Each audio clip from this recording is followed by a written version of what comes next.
In our busy world, we are often told that bigger is better, that only the loud and dramatic truly matter. But if you settle into the quiet evening with me, perhaps we will discover a different truth. Hello, lovely souls. Welcome to English Storytime with Sheila. Tonight, we are not just telling stories. We are meditating on a profound concept: the silent power of small things. We will begin with a fable about an ancient lighthouse keeper who learned to look beyond the obvious. Once, on a jagged coast that seemed to divide the earth from the endless sky, there stood the great obsidian lighthouse. For 50 years, its keeper, a quiet man named Elias, had never allowed its mighty beam to fade.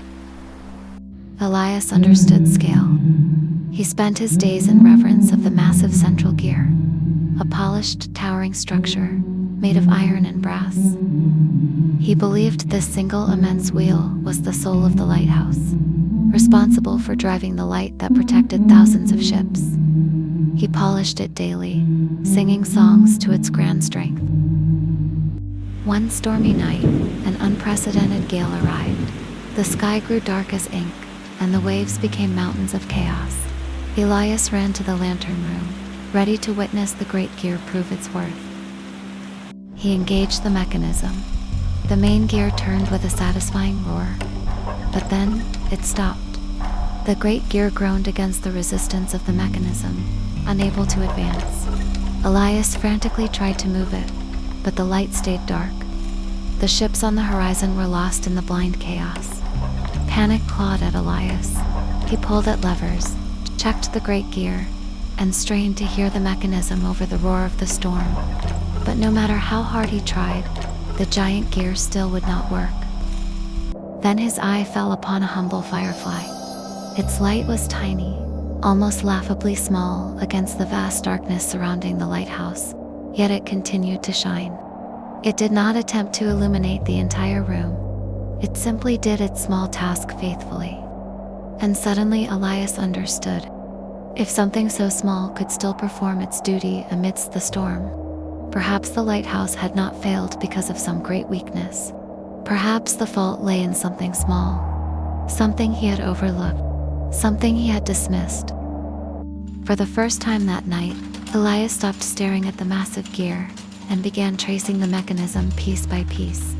His fingers moved along the chain of interconnected parts until they reached the tiny bronze oil feed spring.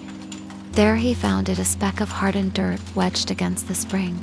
Nearby, he noticed that a small alignment pin had bent ever so slightly with age. The failures were almost invisible, yet together, they had brought the entire lighthouse to a standstill. Elias stared at them in disbelief. For years, he had polished the mighty gear until it gleamed like gold, while these humble components had gone unnoticed. Working quickly, he removed the bent pin and replaced it with a spare from his workshop. Then, with a cloth and a few careful strokes, he cleaned the tiny spring and restored its movement. The repair took less than a minute. That was all that stood between darkness and light. Holding his breath, Elias re-engaged the mechanism. The great gear shuddered. Then it turned, slowly at first, then smoothly. The lens began its familiar rotation, and a brilliant beam burst forth from the lighthouse. It swept across the raging sea like a sword of light, cutting through the storm. Far in the distance, Elias saw the silhouette of a ship alter its course and move toward safer waters. The lighthouse had been saved not by its largest part, but by the smallest. As the beam swept across the sea once more, Elias felt relief. But beneath that relief was shame. For years he had praised what was large and visible. He had admired strength while overlooking faithfulness. He had celebrated greatness while neglecting the humble things that quietly supported it. The storm had not exposed a weakness in the lighthouse. It had exposed a blindness in him. That night, as Elias looked at the single firefly, now resting on his windowsill, he understood the true architecture of the world. It is not the grand gears that ensure survival. It is the silent integrity of the smallest pin. Never again would he measure significance by size alone. For the world is not held together by grand things alone, but by countless small things faithfully doing their work.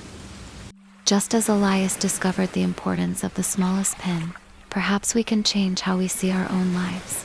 Many of us spend years chasing the great gears, the promotion, the perfect house, the larger income, the recognition we believe will finally make us feel successful.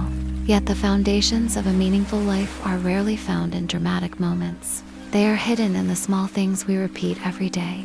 A conversation we almost didn't have, a kind word we almost didn't say, a habit we almost didn't start, a relationship we almost neglected. Like Elias, we often assume that what is visible is what matters most. But life quietly teaches a different lesson. The strongest marriages are built on small acts of respect. The deepest friendships are sustained by small moments of attention. The greatest achievements begin with small, ordinary efforts, repeated over time. And sometimes, what breaks a life is not one great catastrophe. It is the accumulation of small things left unattended for too long. Never underestimate small things. Small doubts become fears. Small habits become character. Small choices become destiny. And small sparks become guiding lights in the darkest storms. You do not need to be loud to matter. You do not need to be extraordinary to be valuable. Like the tiny pin within the lighthouse, your significance is not measured by your size, but by the role only you can fulfill. The world changes not only through grand gestures, but through countless small acts performed faithfully, day after day. And perhaps there is something small in your own life, something easily overlooked that deserves a little more attention. Thank you for spending these peaceful moments with me. And as you move through the days ahead, remember Elias and the lighthouse. If this story stayed with you, please like, subscribe, and share it with someone you care about. Until our next story time, take good care of yourself. Sleep well, dream beautifully, and I'll see you again soon. Bye-bye.